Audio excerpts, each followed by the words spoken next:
Russian war correspondent Oleg Blokhin told in his blog what was happening in the area of Khmeimim airbase in Latakia province. According to him, real chaos reigns in the vicinity of the said military facility. However, a tense situation is observed throughout Syria. There is unrest around the Russian Khmeimim airbase. Bedouins are threatening to attack it.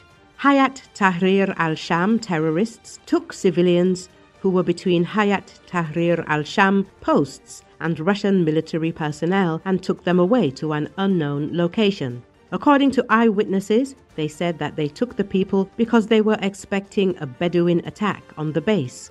The base itself was declared full combat readiness, the war correspondent wrote. A few hours later, he added that Russian troops stationed at the Khmeimim airbase were observing a new influx of Syrians to the facility from various provinces and religious groups. Those people were bribing Syrian guards at checkpoints, entering the area around Latakia International Airport and pitching tents there for a long stay. Having noticed what was happening, the Russian command immediately banned the movement of previously registered refugees so that they would not mix with the new influx. After that, the Russians approached representatives of local public security forces with a proposal to expel all unregistered new arrivals. To carry out this task, patrols of public security terrorists arrived at the scene, causing chaos in the airport area. After moving some of the aforementioned refugees, some of them were returned back. Negotiations and coordination are currently underway to resolve the situation. Blokhin summed up. Recall in May, Russia's Khmeimim airbase in Syria came under attack. According to Russian media, Telegram channels and pro-war bloggers, multiple unidentified militants attempted to breach the perimeter of the base but were repelled at its security checkpoints.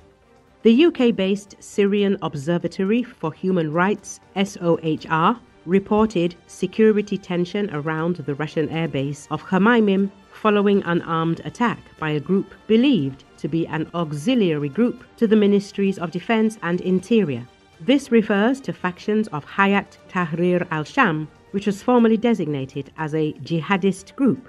Hayat Tahrir al-Sham fighters are now believed to be aligned with the government in Damascus, following the overthrow of Bashar al-Assad's regime.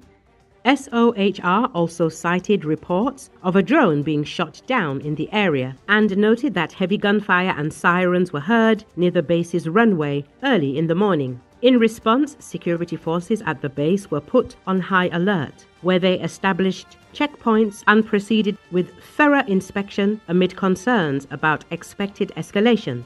Previously, on April the 24th, SOHR reported that Russian anti-aircraft systems had shot down 2 drones over Jableh, prompting Russian forces in Syria to be placed on high alert. This coincided with activity from Syrian air defense near Kharkiv in Latakia province, where units now under Syria's new Ministry of Defense are based.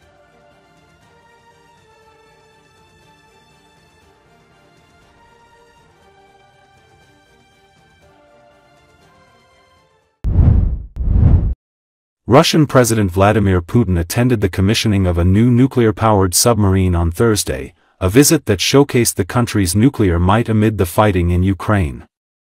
According to Associated Press, at the Sevmash shipyard in Syeverodvinsk in Russia's northwestern Arkhangelsk region, Putin oversaw raising the Navy's flag on the newly built Nyaz Pozharsky nuclear submarine, emphasizing his focus on bolstering Russia's strategic naval forces. Speaking at the shipyard, Putin pledged to carry out plans to modernize the Russian Navy. The Nyaz Pozharsky is the 8th Boryai-class atomic-powered submarine to enter service. Each of them is armed with 16 nuclear-tipped Bulava intercontinental ballistic missiles. Putin announced that 2 more such submarines are under construction. They are part of Russia's nuclear triad, which also includes land-based nuclear missiles and nuclear-armed strategic bombers. Separately, he expressed his sincere condolences after a plane crashed in the Far East region, killing all those on board.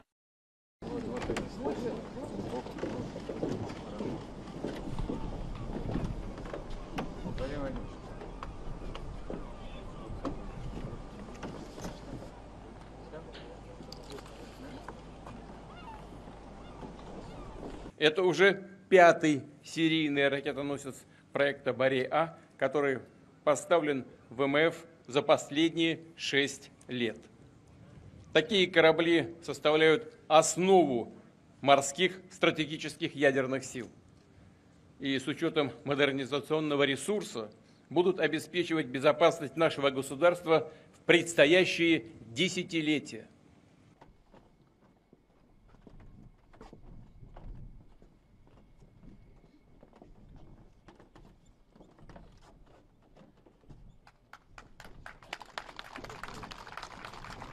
Обязательно и в полном объеме реализуем намеченные планы по созданию современного военно-морского флота. Обеспечим безопасность России и наши национальные интересы во всех районах Мирового океана. В этом не может быть никаких сомнений. Подъем военно-морского флага готов. Разрешите приступить? Разрешаю.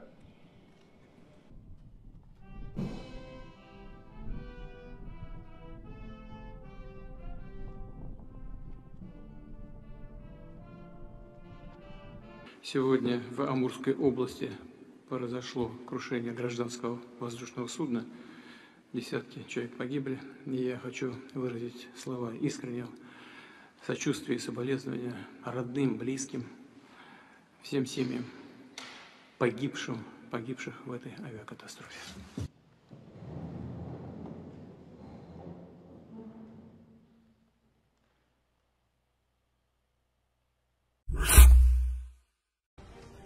Against the backdrop of sweltering heat of plus 36 degrees, a real humanitarian catastrophe has begun in Donbass. Even Russian military propagandists admit that the Russian occupation administration is to blame. In Donetsk, residents are openly appealing to Putin to intervene in the water supply situation, which, according to them, has turned into a humanitarian and ecological catastrophe. It is characteristic that the text of the letter was first published by Russian military propagandists, those who usually hide any failures of the Russian Federation. Now even they cannot keep silent about the obvious. The cry from the heart of local residents was published by the Russian Z channel Bluebeard. According to the authors of the appeal, Donetsk has not had a stable water supply since 2022. The schedule is getting worse. Now they plan to give it once every 3 days. At the same time, it is so muddy and dirty that it is unsuitable for either food or hygiene. The water does not reach the upper floors. The elderly and families with children carry buckets from the basements.